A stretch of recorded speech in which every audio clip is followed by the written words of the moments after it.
قبل ما نبدأ مسلسلنا ما تنساش تصلي على النبي عليه أفضل الصلاة والسلام وتشترك في القناة وتفعل زر الجرس عشان يوصلك كل جديد. ويلا بينا. بتبدأ الحكاية بزحمة كبيرة عاملاها البنات في الشارع قدام شركة كبيرة، وكل ده ليه؟ لأن ده ميعاد نزول ابننا المشهور شون، وكل الصحافة دي مستنياه، والصحافة بتكون مطلعة إشاعات على زميلته سي وإنهم مرتبطين ببعض، وطبعا سي مش بتتوصى وبتكون حابة الإشاعات دي على الآخر. في نفس الوقت ده بيكون في صحفية واقفة اسمها جينا، وطبعا بتتصدم أول ما بتشوف جمال ابننا شون، لدرجة إنها بتقع على الأرض من جماله. والصدمة إن كل اللي موجودين حواليها مش بيرضوا يساعدوها تقف، لأنهم فاكرين طبعا إنها بتمثل. وجينا بتكون مش عارفة تقف على رجليها أصلا، لحد ما شون بيؤمر الحارس بتاعه انه يساعد جينا ويركبها عربيته عشان يطمنوا عليها في المستشفى. اما قلبه طيب بشكل، والمعجبات طبعا شايفين اللي بيحصل، فهوب كل البنات بتقع على الارض، لكن شون ولا اي اندهاش ولا اكنه شافهم اصلا.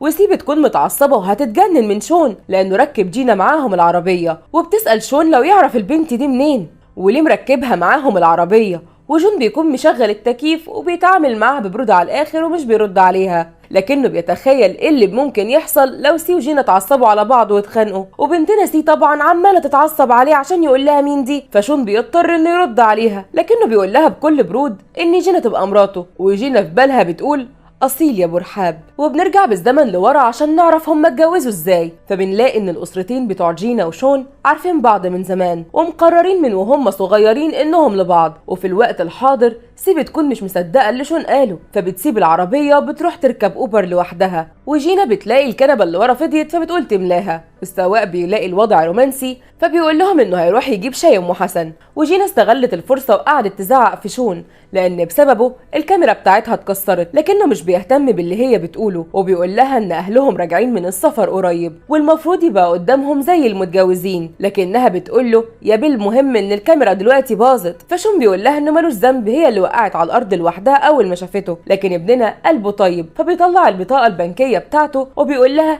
اشتري يا ست كاميرا جديدة. فجينا بتقول له انت مفكر ان فلوسك دي تهمني، وبتاخد البطاقة البنكية بتاعته وبتسيب العربية وتمشي. والسواق بيكون رجع وبيوصل شون.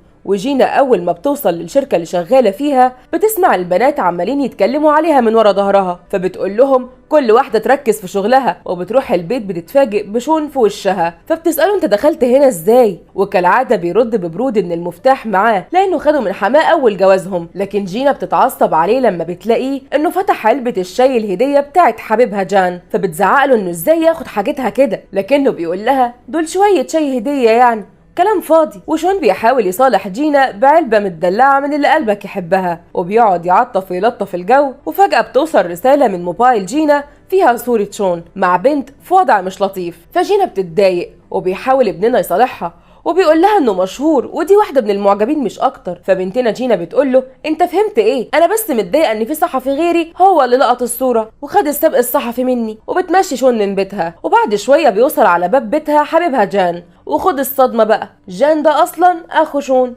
وبنفهم ان شون جوزها، لكن اخوه جان يبقى حبيبها من زمان لانه دايما كان جنبها ومهتم بيها. وجان بيقول لها انه عارف من الاخبار انها ركبت العربيه مع اخوه شون، ولما بيلاقي علبه الشاي مفتوحه بيعرف ان اخوه شون كان هنا، فبيتعصب جان جدا، لا راجل وبيغير عليها حتى من جوزها. وجينا بتحاول تفهمه ان اهلهم على وصول من السفر وانه المفروض انه يعاملها كزوجة اخوه مش اكتر. وانا بصراحة تهت لانها قصة كبيرة قوي سعادتك، لكن ركز معايا كده في اللي جاي. ولما جينا بتروح شغلها تاني يوم بتلاقي البنات اللي بينموا عليها بيقولوا انها خطفت رجالة لانها سرقت شون من صاحبتها سي، لكنها بتزعق لهم. وبعد الشغل بتنزل لشون، لكنها بتلاقي بنت جميلة جدا في عربيته، فبتتضايق وبتقول له اكيد دي واحدة من المعجبات بتوعك برضه. وبنعرف ان دي سكرتيرة شون وانه بيعمل كده بس عشان يغيظ جينا. وفجأة بيجي تليفون لجينا من مديرها وبيقول لها انها هتحضر الحفل الخيري اللي هيكون فيه سي وشون مع بعض. ولما بيقفل معاها بنعرف انه اختارها هي بالذات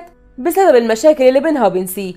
وفعلا جينا بتوصل للحفلة، لكنها بتلاقي الحراسة جديدة على المكان ومش بتكون عارفة تدخل ازاي، لحد ما واحد من اللي موجودين بيفتكرها المربية بتاعة الأطفال فبيدخلها البيت. وجينا بتقعد مع طفلة اسمها كوكو، واللي بتكون طفلة يتيمة في الجمعية، وبتنشغل مع كوكو وبتنسى الحفلة أصلا. وسي بتكون قاعدة وزهقانة من جو الحفلة، لكن بتيجي واحدة من الملجأ وبتقول إن البنت كوكو اختفت من الحفلة، لكن الكاميرات بتجيبها وهي ماشية مع واحدة غريبة، وطبعا الواحدة دي هي جينا. فناني صاحبة سي بتعرف الموضوع وسي بتحرضها انها تكبر الموضوع. فناني بتعيط وبتلم الناس عليها وبتقعد تقول ان كوكو اتخطفت، وكوكو اصلا بتكون في الملجأ وبتلعب مع جينا. وبعد شويه الحرس بيقبضوا على جينا لما بيلاقوا كوكو معاها، وبتقول لكوكو تقول لهم انهم كانوا بيلعبوا سوا، لكن كوكو بتعمل انها مش سامعك من الدي جي. لكن ابننا شون ربنا يستره بيوصل وبيقوم جينا وبيقول لهم انها مش مجرد صحفيه، دي تبقى مراته. وطبعا سي على الكسفه اللي انت فيها يا حازم. وشون بيقول لسي في مشهد رومانسي كده انها ما تخافش طول ما هي جنبه. وبعدها شون بيقول لسي انه ساكت على كل اللي بتعمله لانه معتبرها اخته، لازم تهدى شويه في اللي بتعمله مع جينا. لكن فجاه جينا بتشوفهم واقفين سوا، فشون بيسيب سي وبيروح لجينا وبيفهمها ان سي تبقى اخت صديقه اللي مات وقبل ما يتوفى وصى عليها. فجين بتنبسط من كلامه وبتضحك له لاول مره في المسلسل.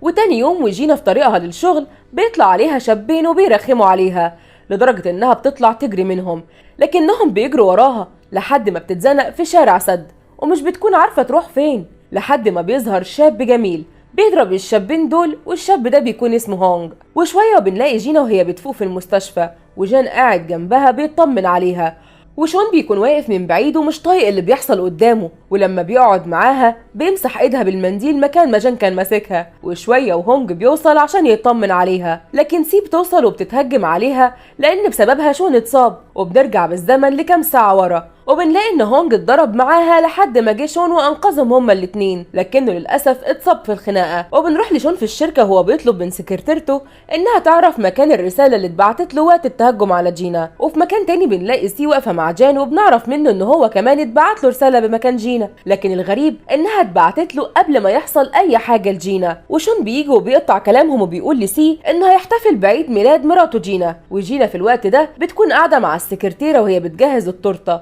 وواضح كده انها بدأت تعجب بشون. والسكرتيرة بتنصح جين انها تقدم له التورته وتعتذر له لان يوم عيد ميلادها ده يبقى نفس يوم وفاة صديق عمره اللي هو اخو سي، عشان كده شون متعود يعزي سي كل سنه. وسي بتكون قاعده مع شون وطبعا عماله تتلزق فيه، وكمان بتقول له انها عمرها ما تسيب حد ياخده منها، لكن هوب بيقول لها انه اصلا مش معاها عشان يتاخد منها. وبره بيته بنلاقي عدد كبير من المعجبين واللي بيهتفوا ضد سي لانها بتحاول تخطف شون من جينا، لكن سي بتحاول تدافع عن نفسها لكنهم بيتهجموا عليها فبتهرب منهم. وبيقعد شون وجينا وسي على سفرة واحدة، لكن سي بتعمل فيها مظلومة وبتعيش دور الضحية وبتطلع بره، فبيطلع وراها شون عشان يواسيها. وجينا بتكون عاوزة تعرف هو مين الجاسوس اللي بينقل الأخبار بتاعتهم، وبتنزل الجراج تدور فيه مع واحد من الحراس، لكن حد بيهجم عليهم وشون بيوصل له تليفون باللي حصل ده، وجان كمان بيعرف، فبينزلوا هما الاتنين وبينقذوا جينا والحارس. ولما خلصوا خناق مع العصابة ابتدوا يتخانقوا سوا لان كل واحد فيهم شايف ان جينا المفروض تكون معاه.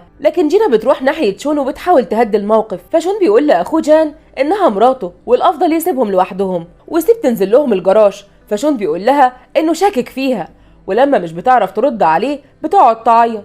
وبعدها شون بيقول لجينا ان حاليا مش امان انها تعيش لوحدها، وبياخد الموضوع حجة عشان تعيش معاه في بيته. وتاني يوم الصبح الحارس بيدخل على شون وبيقوله ان سي حاولت تخلص على نفسها بجرعه زايده من الحبوب، لكن الحقيقه ان سي بتمثل عليهم وما خدتش حاجه اصلا. فبيوديها المستشفى وبيمشي فبيجيله تليفون من السكرتيره ان سي هربت من المستشفى وقالت محدش يبلغ الشرطه، وواضح انها كانت بتكذب. فكلهم راحوا يدوروا عليها لحد ما لقوها وقال ايه متخفيه. وتاني يوم شون بيكون واخد جينا عشان يفطروا بره في مطعم، لكن اخوه جان بيشوفهم سوا، فشون بيعزم عليه انه يفطر معاهم. فجان بيتعصب من اللي بيحصل وبيمشي من المكان، فشون بيخلص اكله وبيقول لها طريق السلامه انتي. فبتبقى قاعده لوحدها بتدور على عنوان الشاب هونج اللي انقذها، ولما بتروح له بتستغرب انه مدرب ملاكمه وازاي ينضرب يعني، لكنه لما بيشوفها بيحاول يقرب منها وبيقول لها ما تيجي اعلمك ملاكمه عندي في البيت. فبنتنا المحترمه بتقول له انها مش جايه عشان تتعلم حاجه، هي جايه بس عشان تشكره على انه انقذها. وفجاه بتلاقي زي ظهرت، فجينا بتعرفها انها لسه مريضه وما ينفعش تنزل لوحدها، لكن سي مش بترد عليها اصلا وبتروح ناحيه عربيه بتغير فيها هدومها وبتمشي. فجينا بتمشي وراها عشان تعرف هي عملت كده ليه، لكن فجاه في عربيه بيطلع منها عصابه وبيخطفوها. في نفس الوقت هونج بيكون قاعد مع سي وبيقوم وبيخطفها، وواضح كده ان جينا كان عندها حق وان هون كان متفق مع العصابه وكان عامل نفسه انه مضروب لما وصل شون. وبنلاقي سي وجينا متكتفين في مكان مهجور، وبتجيلهم ناني اللي المفروض كانت صديقه سي، وسي بتكون بتكون خايفة جدا لأن ليها ماضي سيء جدا، وناناي بتفضل تقول لهم إنها هتخلص عليهم هما الاتنين، وبتقعد تقص في شعر سي. وكمان هونج بيجي وبيضربها، وهنا بنعرف إن سي حاولت تنهي حياة حبيبته زمان، وهونج بيفضل يعنفها ويهددها. وسي بتحاول تدافع عن نفسها وبتقول له إنهم كانوا سهرانين سوا، وصاحبته هي اللي شربت كحول كتير وخرجت وساقت العربية، وهي ما عملتش حاجة غير إنها حطت منوم في مشروبها. لكن هونج بيكدبها وبيقول لها إن حبيبته أصلا مش بتشرب كحول. وجينا بتكون مصدومة من اللي بتسمعه وبتتأكد إن سي مجنونة، لكن في نفس الوقت بتكون صعبانة عليها. وسي بتعترف إنها فعلا حاولت تخلص عليها لأنها قالت إنها هتتجوز شون، لكن هونج برضه بيفضل يدافع عن حبيبته. فجينا بتقول له أنت مش متأكد إنها متوفية أصلا، ممكن تكون عملت كده عشان تبعد عنك. وخد المفاجأة، دي حبيبته بتطلع البنت اللي خرجت من العربية، وجينا افتكرتها سي، واصلا سي طلعت عاملة عملية تجميل عشان تكون شبهها. وهونج ينسى حبيبته ويحبها هي، لكن جان بيجي وبينقذهم منه. والمسلسل بصراحة غير، ومش عارفة منين بيودي على فين. المسلسل ده سجلته ميرنا النجار. ولو عجبك الفيديو ما تنساش تعمل لايك وشير وتشترك في القناة وتفعل زر الجرس عشان يوصلك كل جديد. وما تنساش تقول لنا رأيك في التعليقات، ولو حبيت تلخص اي فيلم او مسلسل اكتب لنا اسمه في التعليقات. سلام.